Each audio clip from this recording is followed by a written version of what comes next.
Kiai Haji Abdul Hamid atau Mbah Hamid juga kondang dipanggil Kiai Haji Hamid Pasuruan, lahir di Lasem, tanggal 22 November tahun 1914 Masehi, 4 Muharram 1333 Hijriah, merupakan seorang ulama, pendakwah, dan pengasuh pondok pesantren yang banyak mengabdikan diri dalam pengembangan agama Islam di kota Pasuruan, Jawa Timur.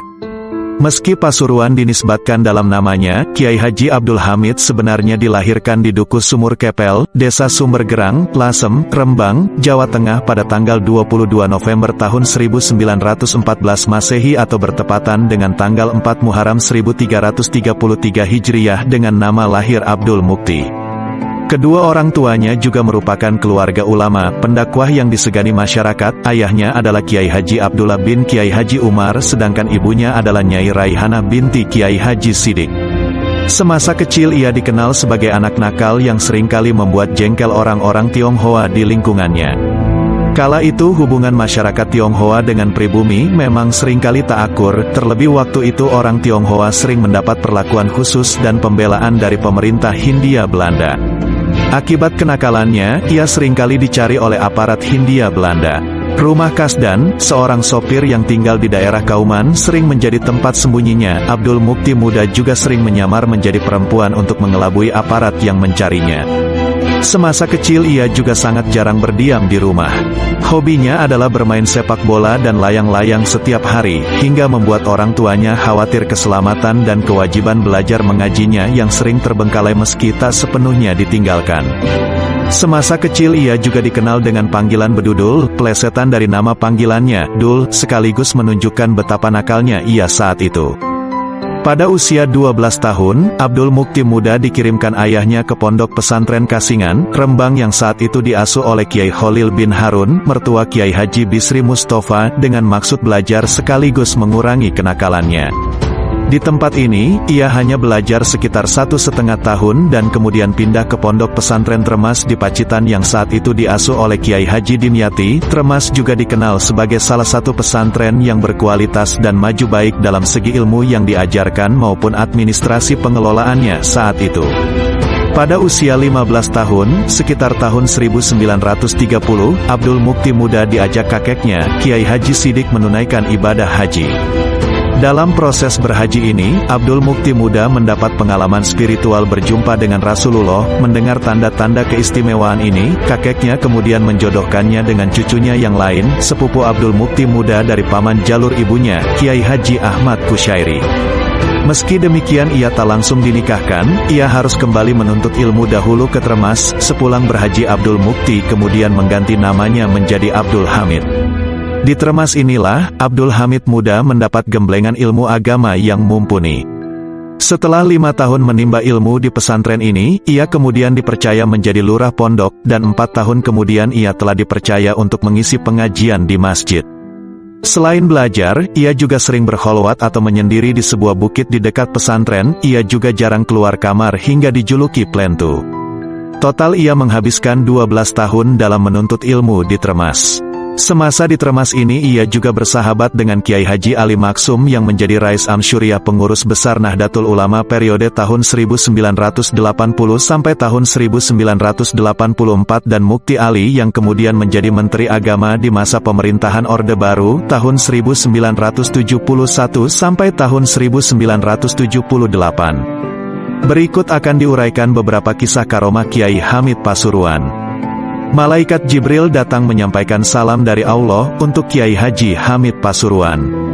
Di dunia ini tidak sedikit orang yang beranggapan alam gaib itu tidaklah ada. Meski demikian, ada pula orang yang percaya, akan tetapi kepercayaan mereka cuma sekedar tahu saja, tidak ada pemantapan hingga 100%. Lain halnya dengan orang Islam yang memang benar-benar yakin dengan rukun iman yang nomor 6, yakni percaya kepada qada dan qadar atau ketetapan-ketetapan Allah, baik yang buruk maupun yang baik. Memang sangat sulit sekali meyakini barang yang tidak ada wujudnya, tetapi kita sebagai umat Islam wajib hukumnya percaya 100% dengan adanya alam gaib itu ada. Dalam Al-Quran dijelaskan, Tidak ada yang mengetahui barang gaib kecuali Allah Subhanahu wa Ta'ala.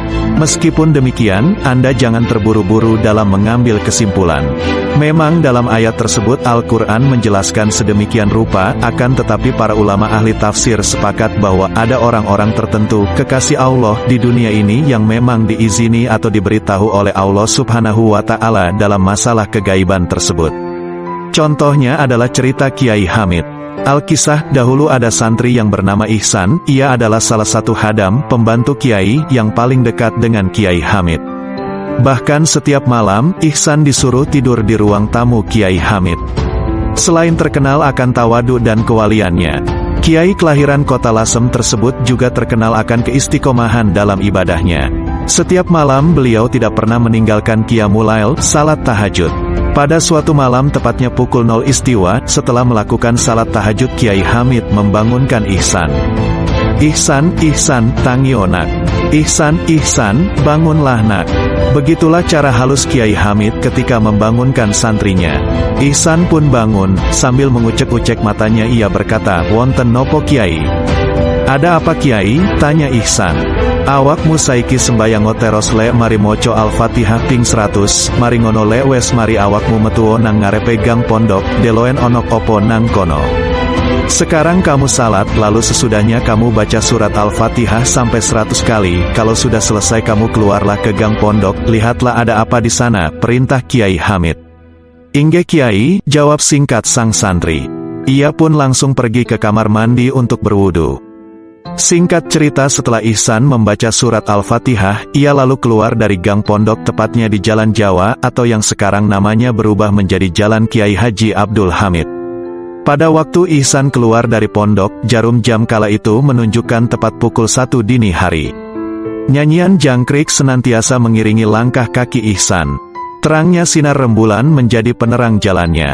Sesampainya di Jalan Jawa, Ihsan melihat ada mobil dari arah barat. Lalu mobil tersebut berhenti tepat di depannya. Kaca mobil tersebut terbuka. "Ihsan, mau apa malam-malam kok di sini?" Begitulah suara yang keluar dari dalam mobil tersebut. Karena lampu dalam mobil tidak dihidupkan, Ihsan pun tidak bisa melihat dengan jelas siapa yang berbicara dengannya. Ihsan pun masih tercengang dan kebingungan suara siapakah itu. Akhirnya pintu mobil itu pun terbuka dan yang keluar adalah Ibu Nyai Hajah Nafisah Ahmad, istri Kiai Hamid. Ternyata yang ada di dalam mobil tersebut adalah rombongan Ibu Nyai Hajah Nafisah yang datang dari Jakarta. Ihsan masih belum menjawab pertanyaan yang tadi. "Ya sudah, kebetulan, kalau begitu tolong bawakan barang-barang yang ada di dalam mobil, sekalian dengan barangnya istrinya Paman Akib," perintah Ibu Nyai Nafisah.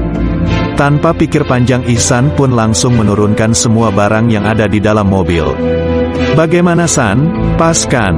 Itu tadi waktu aku salat, malaikat Jibril datang menyampaikan salam dari Allah, dan memberitahu kalau istriku akan datang jam 1 malam. San, benar di dalam Al-Quran dijelaskan, bahwasannya tidak ada siapapun yang mengetahui tentang masalah gaib. Ya, contohnya kejadian tadi itu termasuk gaib. Cuma Allah Subhanahu wa Ta'ala itu memberi izin atau memberitahu barang gaib kepada hamba yang dicintainya," jelas Kiai Hamid. Setelah menjelaskan kejadian tersebut, Kiai Hamid langsung masuk ke dalam. Sedangkan Ihsan masih tercengang dan merasa kagum kepada Kiai Hamid. Tidaklah ada kalimat yang pantas ketika kita melihat atau mendengar kejadian yang menakjubkan dari Allah Subhanahu wa Ta'ala, melainkan kata Subhanallah. Rekuaknya kewalian Kiai Hamid Pasuruan. Suatu ketika seorang habaib dari kota Malang, ketika masih muda, yaitu Habib Bakir Mauladawilah, sekarang beliau masih hidup, diijazahi sebuah doa oleh Al-Ustadzul Imam Al-Habar Al-Qut Al-Habib Abdul Qadir bin Ahmad Bilfaqih, pendiri pesantren Darul Hadis Malang. Habib Abdul Qadir Bilfaqih berpesan kepada Habib Bakir untuk membaca doa tersebut ketika akan menemui seseorang, agar tahu sejatinya orang tersebut siapa, orang atau bukan. Suatu saat datanglah Habib Bakir menemui seorang wali min aulia ilah di daerah Pasuruan, Jawa Timur, yang masyhur dengan nama Mbah Hamid Pasuruan. Ketika itu di tempat Mbah Hamid banyak sekali orang yang sowan, bersilaturahmi bertemu kepada beliau, meminta doa atau keperluan yang lain. Setelah membaca doa tersebut kaget Habib Bakir, ternyata orang yang terlihat seperti Mbah Hamid sejatinya bukan Mbah Hamid. Beliau mengatakan, "Ini bukan Mbah Hamid. Khodam ini." Mbah Hamid tidak ada di sini. Kemudian Habib Bakir mencari di manakah sebetulnya Mbah Hamid. Setelah bertemu dengan Mbah Hamid yang asli, Habib Bakir bertanya kepada beliau, "Kiai, jangan begitu." Mbah Hamid menjawab, "Ada apa Bib?" Kembali Habib Bakir melanjutkan, "Kasihan orang-orang yang meminta doa, itu doa bukan dari panjenengan, yang mendoakan itu khodam, panjenengan di mana waktu itu, kenapa kok harus begitu Kiai?" tanya Habib Bakir. Mbah Hamid tidak menjawab, hanya diam. Lalu Kiai Hamid menarik tangan Habib Bakir dan berkata, "Jika Habib ingin tahu yang sebenarnya mari ikut saya." Sambil membaca sebuah doa yang kedengaran jelas oleh Habib Bakir, seketika itu kagetlah Habib Bakir, karena melihat suasana di sekitar mereka berubah menjadi bangunan masjid yang sangat megah. "Di mana ini Kiai?" tanya Habib Bakir. "Monggo enjenengan pirsoni piyambek niki teng pundi, silakan tuan lihat sendiri ini ada di mana," jawab Kiai Hamid. Subhanallah, ternyata Habib Bakir dibawa oleh Kiai Hamid ke Masjidil Haram di Mekah. "Apa yang sebenarnya terjadi Kiai?" tanya Habib Bakir. Kiai Hamid kemudian menjelaskan, "Saya sudah terlanjur terkenal, padahal saya tidak ingin terkenal, tidak ingin muncul, hanya ingin asyik sendirian dengan Allah. Saya sudah berusaha bersembunyi di mana saja, tapi orang-orang selalu ramai datang kepadaku. Kemudian saya ikhtiar menggunakan doa ini. Itu yang saya taruh di sana bukan khodam dari jin, melainkan malakul artli, malaikat yang ada di bumi. Berkat doa ini, Allah Ta'ala menyerupakan malaikatnya dengan rupaku." Habib Bakir yang menyaksikan secara langsung peristiwa tersebut, sampai kini merahasiakan apa yang pernah dialaminya bersama Kiai Hamid, hanya sedikit yang diceritakan kepada keluarganya. Kisah salam Kiai Hamid kepada wali gila di Pasar Kendal. Lain waktu, ada tamu dari Kendal sowan kepada Mbah Hamid. Singkat cerita, Mbah Hamid menitipkan salam untuk si Fulan bin Fulan yang kesehariannya berada di Pasar Kendal. Menitipkan salam untuk seorang yang dianggap gila oleh masyarakat Kendal. Fulan bin Fulan kesehariannya berada di sekitar pasar dengan pakaian dan tingkah laku persis seperti orang gila, namun tidak pernah mengganggu orang-orang di sekitarnya. Tamu tersebut bingung kenapa Mbah Hamid sampai menitip salam untuk orang yang dianggap gila oleh dirinya. Tamu tersebut bertanya, "Bukankah orang tersebut adalah orang gila Kiai?" Kemudian Mbah Hamid menjawab, "Beliau adalah wali besar yang menjaga Kendal, rahmat Allah turun, bencana ditangkis, itu berkat beliau, sampaikan salamku." Kemudian setelah si tamu pulang ke Kendal, menunggu keadaan pasar sepi, dihampirinyalah orang gila yang ternyata sohibul wilayah Kendal. "Assalamualaikum," sapa si tamu. Wali tersebut memandang dengan tampang menakutkan layaknya orang gila sungguhan, kemudian keluarlah seuntai kata dari bibirnya dengan nada sangar. "Waalaikumsalam, ada apa?" Dengan badan agak gemetar, si tamu memberanikan diri. Berkatalah ia, "Panjenengan dapat salam dari Kiai Hamid Pasuruan, Assalamualaikum." Tak beberapa lama, wali tersebut berkata, "Waalaikumsalam," dan berteriak dengan nada keras. "Kurang ajar si Hamid, aku berusaha bersembunyi dari manusia, agar tidak diketahui manusia, kok malah dibocor-bocorkan. Ya Allah, aku tidak sanggup, kini telah ada yang tahu siapa aku. Aku mau pulang saja, gak sanggup aku hidup di dunia." Kemudian wali tersebut membaca sebuah doa, dan bibirnya mengucap, "La ilaha illallah, Muhammadur Rasulullah." Seketika itu langsung meninggallah sang wali di hadapan orang yang diutus Mbah Hamid agar menyampaikan salam. Hanya si tamulah yang meyakini bahwa orang yang dikep sebagai orang gila oleh masyarakat Kendal itu adalah wali besar. Tak satupun masyarakat yang meyakini bahwa orang yang meninggal di pasar adalah seorang wali. Malah si tamu juga dicap sebagai orang gila karena meyakini si Fulan bin Fulan sebagai wali. Subhanallah, begitulah para wali-walinya Allah. Saking inginnya berasyik-asyikan hanya dengan Allah, sampai berusaha bersembunyi dari keduniawian, tak ingin ibadahnya diganggu oleh orang-orang ahli dunia. Bersembunyinya mereka memakai cara mereka masing-masing. Oleh karena itu janganlah kita suudzon terhadap orang-orang di sekitar kita, jangan-jangan dia adalah seorang wali yang bersembunyi. Isa Asmawi dan Daun. Asmawi, saya seorang santrinya, gundah gulana. Ia harus melunasi utang kepada panitia pembangunan masjid yang sudah jatuh tempo. Besarnya Rp300.000, cukup besar untuk ukuran waktu itu, tahun 70-an. Ia tidak tahu dari mana uang sebanyak itu bisa didapat dalam waktu singkat. Saking buntu otaknya, ia hanya bisa menangis malu kalau sampai ditagih. Akhirnya dia mengadukan hal tersebut kepada Kiai Hamid. Dengan lembut Kiai menghibur. "Mengapa sampai menangis segala, kan masih ada Kiai," katanya, yang lantas menyuruh Asmawi menggoyang pohon kelengkeng yang tumbuh di halaman depan rumah Pak Kiai. "Di sana ada 2 pohon kelengkeng. Kumpulkan daun-daun yang gugur itu dan bawa kemari," pinta Kiai Hamid. Setelah menerima daun-daun kelengkeng itu, Kiai Hamid memasukkannya ke dalam saku baju. Ketika ditarik keluar, di tangannya tergenggam uang kertas. Kemudian menyuruh Asmawi melakukan hal sama tapi pada pohon kelengkeng yang lainnya. Dengan cara yang sama pula, daun kelengkeng itu berubah menjadi uang kertas. Setelah dihitung Asmawi, jumlahnya Rp225.000. Masih kurang Rp75.000. Tiba-tiba datang seorang tamu menyerahkan uang tunai Rp75.000 kepada Kiai Hamid. Jadi klop Rp300.000. Menguji kewalian Kiai Hamid. Tapi yang dialami Said Ahmad, santri lainnya, justru sebaliknya. Ia seolah ingin menguji kewalian Kiai Hamid yang telah kesohor itu.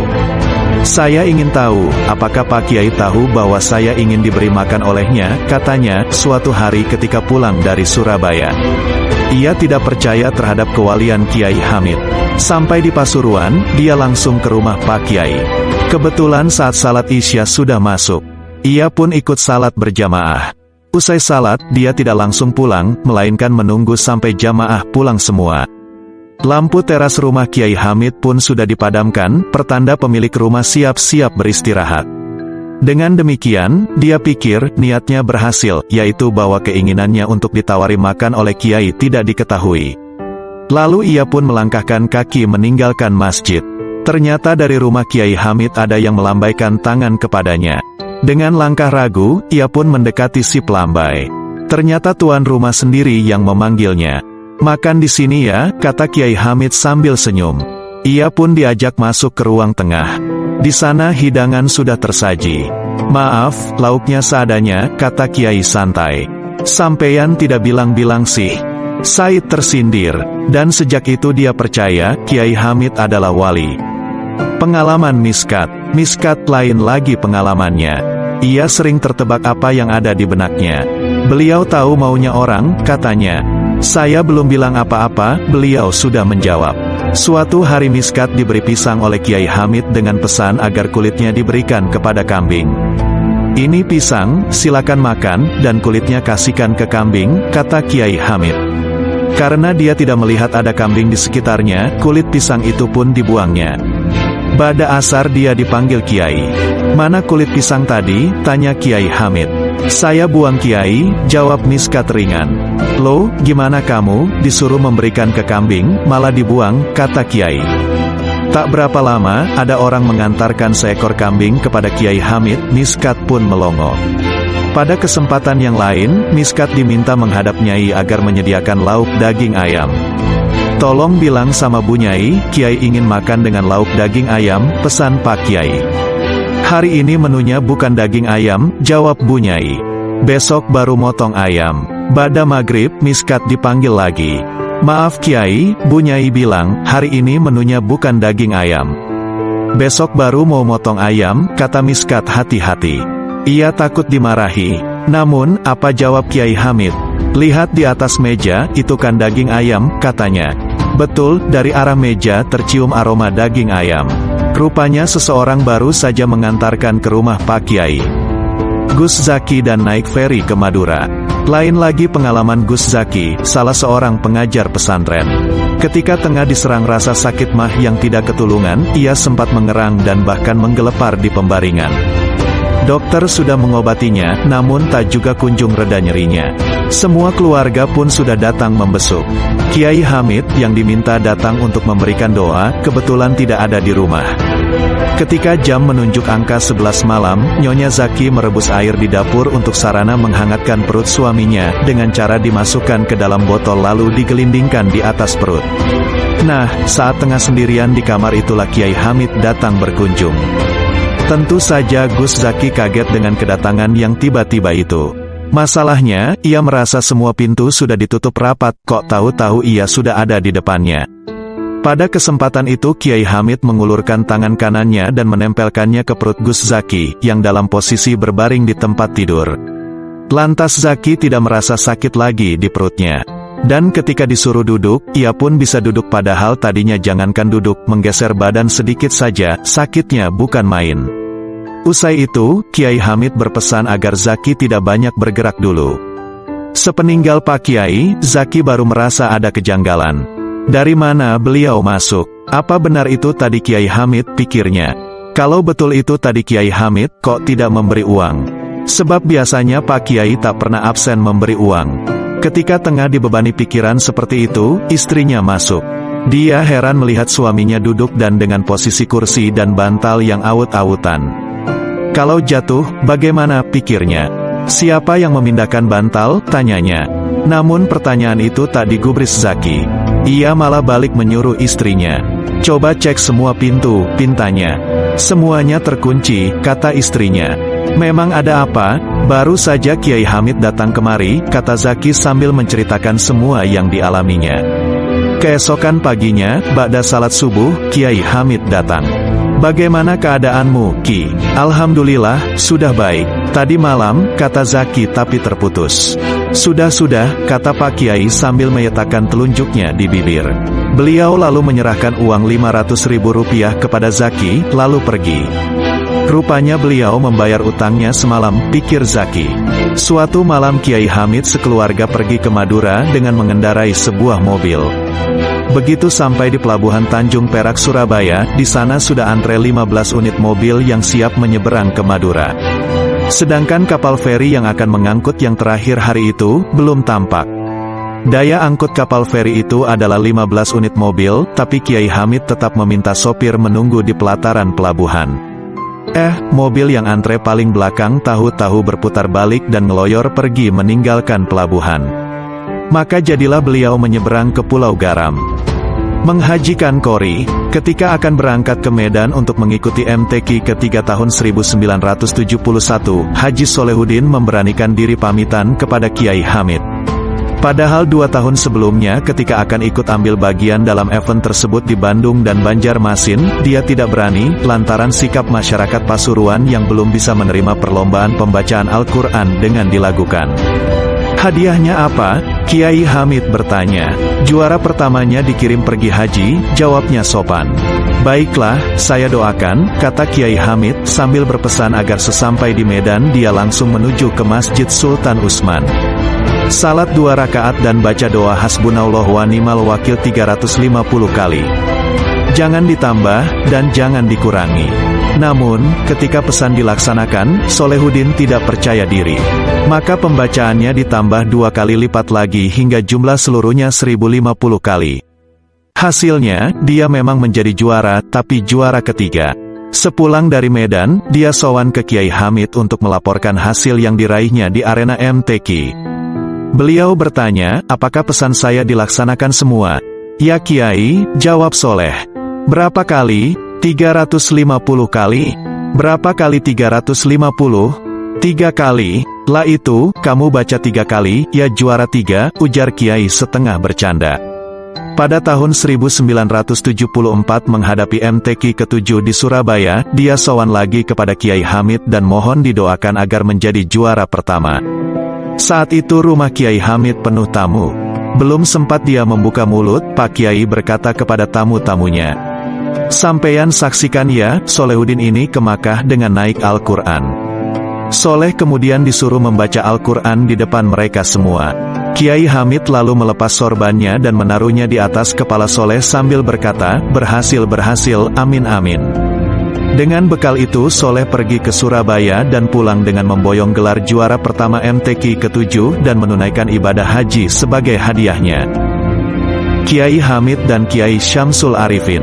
Pada suatu hari Kiai Asad Samsul Arifin dari Situbondo mengatakan kepada salah seorang muridnya bahwa dia sudah rindu kepada sohibnya, Kiai Hamid, di Pasuruan, jarak Pasuruan Situbondo 70 km. Tak berapa lama kemudian, pintu rumah Kiai Asad diketuk orang. Setelah dibuka, ternyata Kiai Hamid telah berdiri di depan pintu. "Wah, kebetulan, saya memang kangen sama sampeyan," kata Kiai Asad. Berarti telinga sampeyan memang lebar. Bukan begitu, telinga saya tidak lebar, jawab Kiai Hamid. Tapi mulut sampeyan yang panjang hingga suara sampeyan terdengar di Pasuruan. Keris dalam perut Kiai Hamid, kisah kewalian Kiai Hamid Pasuruan. Kesabaran ketika disantet orang. Waktu Kiai Hamid masih terbilang baru di kota Pasuruan, kehidupan beliau tidak secara tiba-tiba disegani, dihormati, dan dicintai oleh masyarakat. Banyak sekali orang yang hasut kepada putra Kiai Abdullah ini, akan tetapi itu semua tidak pernah diambil pusing oleh beliau. Sifat sabar dan penuh tawakal itulah yang selalu beliau pakai untuk menghadapi semua itu. Pernah pada suatu ketika, Kiai Hamid memanggil Kiai Haji Abdurrahman yang masih adik ipar beliau sendiri, ke dalamnya. Setelah masuk, Kiai Abdurrahman ini langsung duduk di depan Kiai Hamid yang sedang duduk di atas tempat tidurnya. Man, kowe arep tak keweroh, tapi kowe ojo ngomong nang sopo-sopo yo. Man, kamu mau aku beritahu, tapi kamu jangan bilang ke siapa-siapa ya, kata Kiai Hamid. Inggih Kiai, jawab Kiai Abdurrahman singkat. Setelah menjawab demikian, akhirnya tak lama Kiai Hamid membuka baju yang dikenakannya, dan ternyata, di dalam tubuh beliau terlihat jelas ada sebuah keris yang melekat di dada seperti halnya orang yang terkena ilmu santet. Sontak Kiai Abdurrahman terperangah dan terkejut melihat itu semua. Kiai, siapa yang membuat Anda seperti itu, kata Kiai Abdurrahman dengan nada yang menunjukkan seakan-akan tidak terima kakak iparnya dizolimi oleh orang. Sudah, kamu tidak perlu tahu, yang penting kamu jangan bilang sama siapa-siapa ya, itu di depan ada Nusa, panggilan akrab Kiai Hamid kepada istrinya Ibu Nyai Nafisah di depan, kalau kamu ditanya, bilang tidak ada apa-apa, sudah sekarang kamu pulang. Akhirnya Kiai Abdurrahman keluar meninggalkan kamar dengan raut wajah yang sedih setelah melihat kakak iparnya dizolimi. Ketika keluar, ternyata benar Bu Nyai Nafisah berada di ruang tamu. Bu Nyai Nafisah merasa penasaran memergoki adiknya yang berwajah sedih ketika keluar dari kamar Kiai Hamid.